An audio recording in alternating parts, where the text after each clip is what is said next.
Bom, pessoal, beleza? Nós estamos agora continuando a aula de transformadores, né, utilizados em circuitos eletrônicos, né?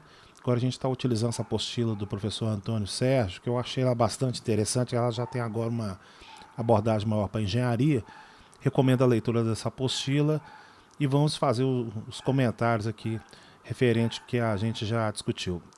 De início aqui na capa da apostila, ela já apresenta exatamente aquilo que a gente já havia discutido anteriormente, né? Inclusive eu deixei disponível também para vocês um vídeo, né, gente, aí no AVA para vocês poderem acompanhar, que mostra exatamente o funcionamento do transformador, como é que ele é feito exatamente, como é que é feita a conversão, a lei de indução de Faraday. E aqui o desenho mostra exatamente esse transformador, né? Nesse caso que a gente está verificando, esse aqui foi o primário, né? Deixa eu marcar aqui. Esse aqui foi o primário, né? Eu tenho 4 espíritos aqui, e o secundário está aqui, ó, 1, 2, 3, 4, 5, 6, 7, 8. Então, nesse caso a gente tem um transformador elevador, tá?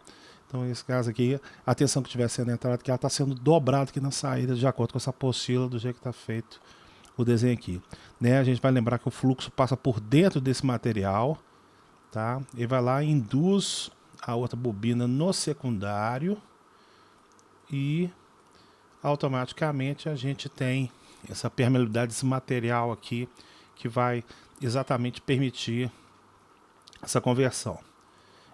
Uma coisa importante que tem que ser falada em relação a esse material aqui, que esse material ele pode sofrer uma coisa chamada saturação. Então isso quer dizer o seguinte, que a construção desse material aqui, ela tem que ser feita de tal maneira que ela permita com que não fique nenhum resíduo exatamente magnético, que ele consiga voltar ao seu estado inicial. Tá? A gente vai discutir isso um pouco para frente, mas vamos seguir normalmente aqui. Bom, então vamos descer aqui. Aqui está aqui novamente um desenho, né, mostrando o fluxo magnético, o número de espíritos primários, que a gente chama de NP, ou N1, né? Pode ser também chamado de N1. Nós temos aqui a tensão que é aplicada no primário, que pode ser o V1 ou VP. Número de espíritos secundário, pode ser o NS ou N2. Aqui a gente tem o VS ou o V2. E a gente tem o núcleo, que é o material na qual vai ser disposto o enrolamento desse transformador. Tá? Bom, num transformador ideal, igual a gente já falado anteriormente, a gente vai admitir que não vai haver dispersão de fluxo. Então é aí que a gente tem aquelas condições que a gente apresentou anteriormente, né? Que V1 sobre V2 vai ser igual a N2 sobre N1. Ou N1 sobre V2, desculpa, V1 sobre V2 vai ser igual a N1 sobre N2. Tá? Então a gente vai admitir no nosso curso que não vai haver essa dispersão de fluxo para efeitos didáticos aqui, né? E a tensão que é gerada exatamente em ela é exatamente essa variação de fluxo, né, diferencial da variação de fluxo pela unidade de tempo, vezes o número de espiras do primário. E aí, como esse fluxo vai ser exatamente aplicado no secundário, o diferencial sobre o tempo da variação desse fluxo aplicado num de espiras 2 vai exatamente gerar a nossa tensão V2 ali no circuito. Bom, isso aqui a gente já havia comentado, né? Aqui tem uns cálculos referidos no domínio do tempo. Isso aqui a gente vai deixar um pouco mais para frente. Bom, vamos verificar agora os tipos de transformadores que a gente vai utilizar. A gente tem o primeiro tipo de transformador, que é o transformador de alimentação, né? Ele é utilizado para circuitos eletrônicos. Ele vai pegar a tensão que está na rede, que aqui no caso de Belo Horizonte, né, nós temos exatamente os 127 volts. E no caso, por exemplo, que a gente vê em Brasília e outras regiões do país, vai ser 220, ele vai transformar isso numa tensão menor para a gente poder alimentar o circuito eletrônico. O circuito eletrônico ele funciona com tensão contínua. E o sinal que vem exatamente da tomada é um sinal alternado. Então por isso que a gente precisa do transformador para abaixar essa tensão e depois nós fazemos um processo chamado retificação e filtragem do sinal para que ele fique contínuo. Tá? Aqui está mostrando o transformador do poste, né? O transformador industrial. né? E tem alguns que podem chegar até 99%, pelo menos é o que está escrito nessa apostila, o que eu conheci quando eu estudei é de 97% a 98%, tá? Então aqui está o transformador, um transformador trifásico, tá? Ele você tem normalmente, né, aqui é 13.800 volts na entrada, e aí na sua saída a gente vai encontrar as tensões de 220 e as tensões de 127 em relação ao neutro, tá? Bom, a gente tem outro tipo de transformador, que é o transformador de corrente, tá? O transformador de corrente, também chamado de TC, ele tem a seguinte propriedade, exatamente, é muito utilizado também nesses medidores de energia elétrica, tá? Onde você passa exatamente a corrente da casa, né, por cima da bobina de corrente, e aí ele induz e automaticamente, por esse número de espiras, ele vai e consegue contabilizar junto com a tensão qual que vai ser o consumo da sua casa, tá? O transformador de corrente também ele pode ser usado para isolar circuitos, onde você tem uma corrente alta e você precisa fazer uma medição em outra região também, tá? Eu conheço aqui no Brasil apenas a Toroide do Brasil que é capaz de fazer esse tipo de enrolamento, porque tem que ter uma máquina especial para fazer exatamente esse enrolamento totalmente sofisticado que é feito aqui, tá? Aqui está mostrando exatamente um TC, né? Aqui é um TC industrial dessa empresa chamada Renz aqui, e automaticamente você passa a corrente, né? Você passa exatamente o elemento, a barra que você quer medir por dentro desse TC, e vai sair aqui nos terminais aqui uma corrente, uma diferença de potencial, se você colocar uma resistência, para você verificar qual que é essa relação que tem. Então você tem a relação do TC, você multiplica por X vezes o valor, você consegue ter essa relação aí. Você tem os transformadores de sinal. Os transformadores de sinal são utilizados principalmente na eletrônica, quando você quer separar os circuitos eletricamente um do outro, que é uma coisa bastante comum em circuitos amplificador de áudio. E aí o que acontece exatamente no primário, ele transfere para o secundário, e aí você tem essa isolação, tá? Ele tem limitações exatamente do seu tamanho. Você não existe amplificadores de áudio com altíssimas potências, né? Por isso que você precisa às vezes fazer vários conjuntos para você possuir uma potência extremamente alta a nível de quantidade sonora, tá? Então são transformadores extremamente sofisticados, às vezes não são feitos assim por qualquer pessoa, não. Os autotransformadores que eu já havia comentado no vídeo anterior, né? Ele não tem a separação magnética, você simplesmente tem um enrolamento com um núcleo de ferrite, e aí ele tira uma tomada de tensão no próprio núcleo, né? Então a desvantagem é ele não ter isolação entre a entrada e saída, limitando as aplicações, igual eu falei para vocês, normalmente para cargas resistivas, né? Se você utilizar isso aqui para alimentação de algum circuito eletrônico, por exemplo na parte de áudio, assim, você vai ver um determinado ronco, né? Esse ronquinho que vai sair lá é exatamente porque você não tem essa isolação, você não consegue fazer essa filtragem do jeito correto. Das perdas do transformador, vamos ver aqui. Então o transformador, gente, o ideal seria que ele tivesse 100%, tá? Porém,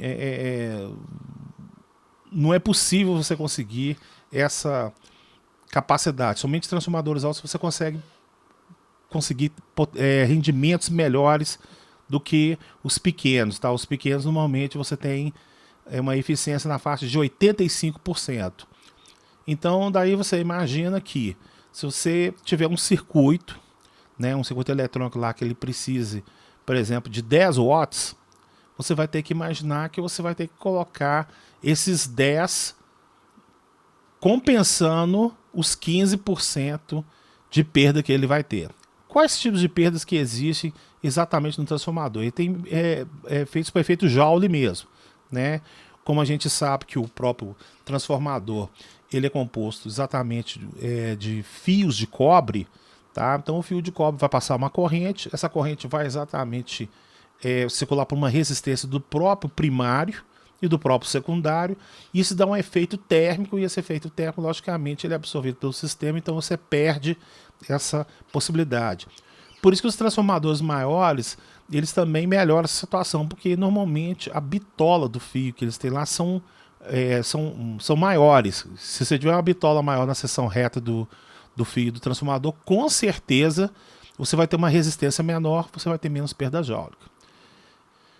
Existem também as perdas magnéticas, né, aqui, como sabemos, todo material magnético tem uma curva de esterese, que a gente vai discutir agora o que seria essa curva de esterese. E o fluxo produzido nos núcleos dos transformadores é alternado. Então há uma potência dissipada que é diretamente proporcional à área interna dessa curva. Isso quer dizer o seguinte: aqui a gente tem a característica do material, da permeabilidade. Então, quando esse material é excitado, digamos, lá no semiciclo positivo, ele vai lá, excita, chega a um certo ponto que ele vai lá, gera esse fluxo magnético por dentro exatamente do transformador, e há um interesse total que não segure nenhuma magnetismo. Eu acho que o pessoal já deve ter feito alguma brincadeira quando era menor, que você pegava, por exemplo, uma tesoura, e aí na hora que você pegava a tesoura, você passava um ímã na tesoura. Aí você verificava que a tesoura virava um ímã. E aí saía atraindo, por exemplo, clipes, pequenos objetos ferromagnéticos. Então, isso aí que não é o interessante, tá? Porque o material ele segurou o magnetismo e, na verdade, quando você compra um núcleo de ferrite, você quer que ele disperse, ou seja, na verdade ele concentre o fluxo magnético exatamente no circuito magnético e quando ele parar, ele zera automaticamente. Tá? Então, tem materiais que não conseguem fazer isso de uma maneira extremamente rápida. Por isso que você gasta um dinheiro muito grande comprando material próprio para isso. Tá?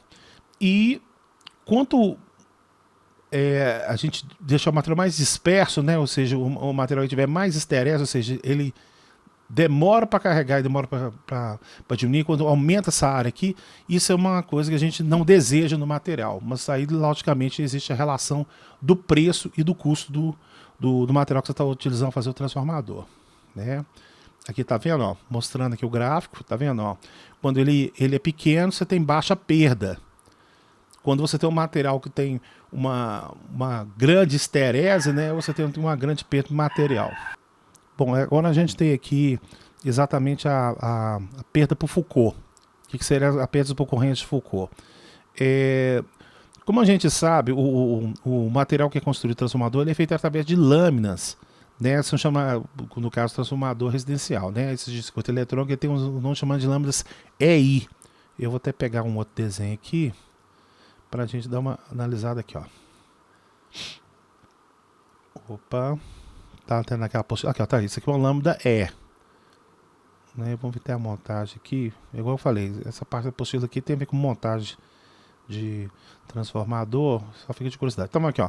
Essas lâminas EI, que são colocadas exatamente para a gente montar o transformador, onde a gente depois vai colocar nessa parte desses dois orifícios aqui, onde vai estar o carretel, o que vai acontecer? Vai circular correntes exatamente por dentro desse material, tá? A grande vantagem de você utilizar essas lâminas é justamente para que você venha direcionar exatamente essas correntes de Foucault para que elas fiquem mais alinhadas em relação ao caminho que está seguindo o fluxo. Se isso aqui fosse um material totalmente inteiriço, as correntes de Foucault elas propagariam de maneiras extremamente variadas aqui. Isso iria trazer com certeza mais perdas por corrente de Foucault dentro do transformador. Então a utilização dessas lâminas aqui é para justamente você educar essas correntes que vão ser induzidas exatamente no próprio material para que elas peguem exatamente o mesmo percurso. Tá? Então isso seria um dos objetivos exatamente da aplicação das lâminas, né? E por isso que elas têm que ser mais finas o possível para poder trabalhar na sua construção. Tá? Bom, continuando aqui na outra apostila. Opa. Então tá aqui o detalhe das correntes de Foucault. Né? Aqui está até mostrando os isolamentos entre as lâminas.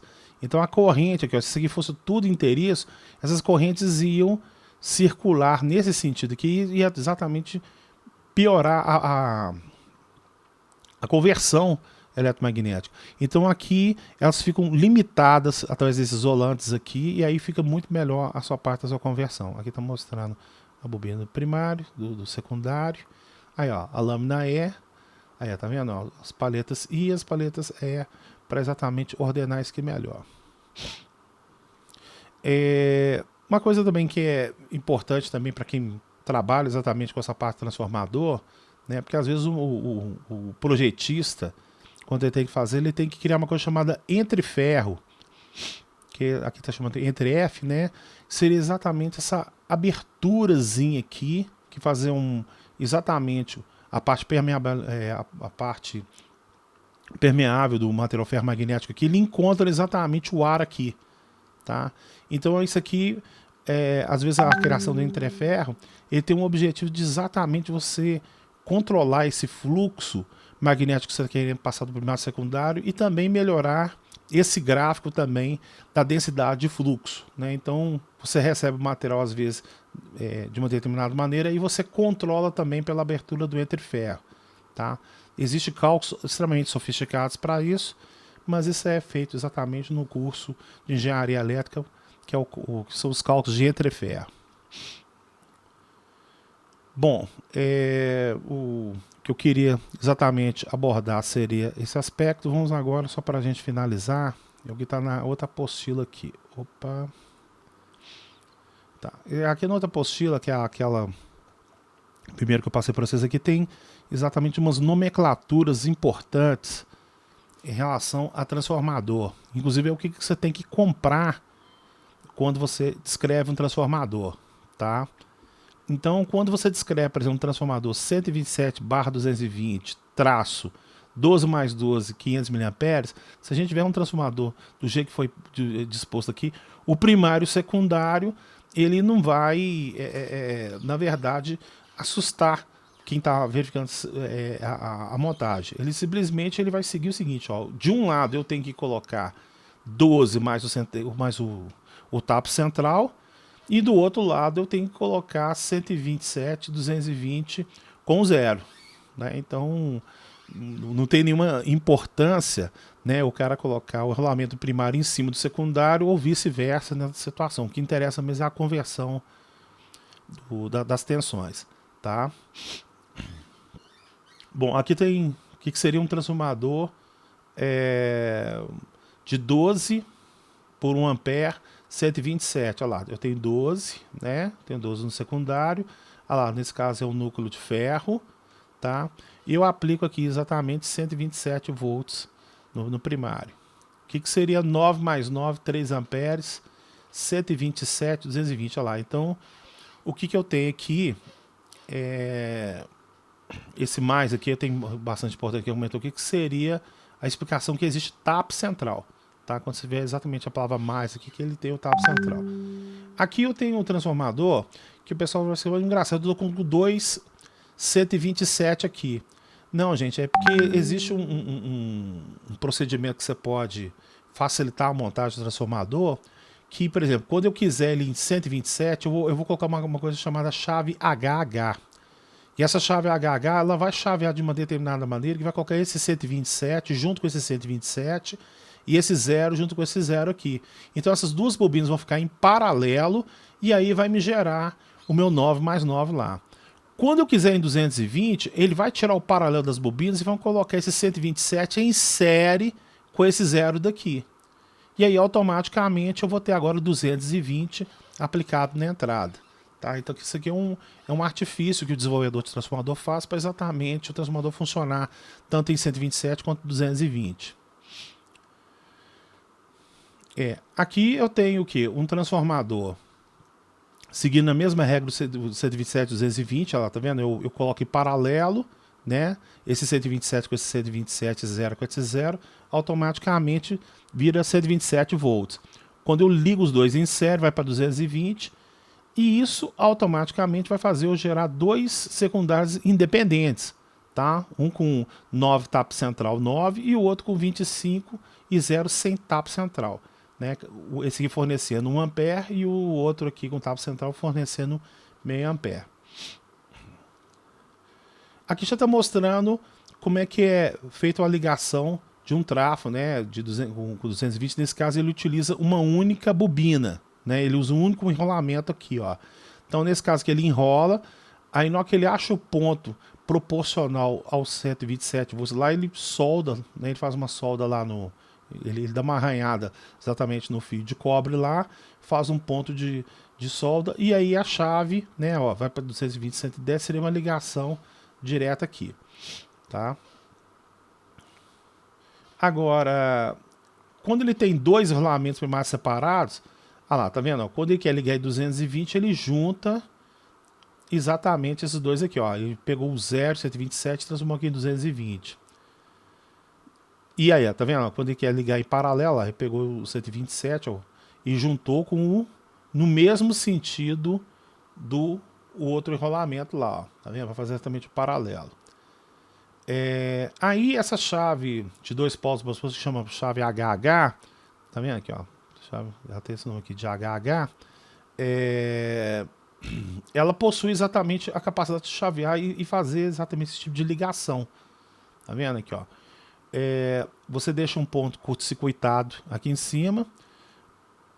A união de um rolamento você coloca no meio da chave junto com o outro. E aí quando você troca a posição da chave, ela faz exatamente essa ligação do paralelo e essa parte do serial automaticamente. Tá? E aí é uma chave bastante comum no mercado, não tem nenhuma regrinha não. A regrinha é simplesmente, você põe a alimentação em 2 pontos, você põe a chaveamento das 2 entradas em um ponto e outro ponto e curto-circuita outra extremidade, você tem a ligação da chave HH. Tá? Aqui está mostrando um transformador elevador de tensão, né? Aqui está um tráfego isolador.